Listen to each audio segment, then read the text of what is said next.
40-এর গণ্ডিতে পা দিয়ে ফেলেছেন ক্রিস্টিয়ানো রোনালদো। বয়সটা তো গুড়িয়ে বুড়িয়ে কিংবা ফুরিয়ে যাবার, কিন্তু CR7-কে দেখে মনে হয় দিন দিন যেন এক টকবকে তরুণ তিনি। মুখের হাসি, হেয়ার স্টাইল কিংবা ফেসের গ্লো, কোটি তরুণীর মনে ঝড় তুলতে এক রোনালদোই যথেষ্ট। কিন্তু এই বয়সেও কিভাবে এত গ্লো করেন কিংবা নিজেকে এতটা ফিট রাখেন CR7? কঠোর প্র্যাকটিস, পারফেক্ট ডায়েট এবং রেগুলার জিম, আপাতত এই তথ্যগুলো জানতো রোনালদো ফ্যানরা। তবে এগুলো ছাড়াও আছে গোপন এক রহস্য। রোনালদোর যৌবনের পেছনের কারণটা নাকি প্লাস্টিক সার্জারি।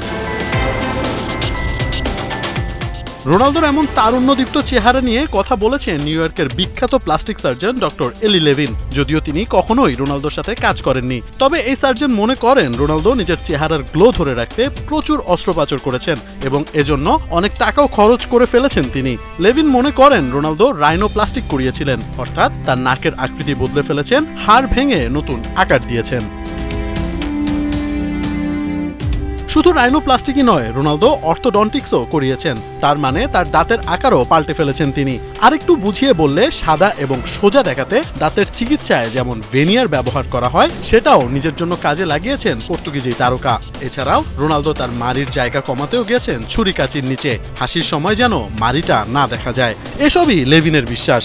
রোনালদো নিজের মধ্যে এসব পরিবর্তন এনে খেলাধুলার দুনিয়ার পাশাপাশি মাঠের বাইরেও বড় আইকনে পরিণত হয়েছেন এবং বিজ্ঞাপনে তো হয়েছেন হট ফেভারিট।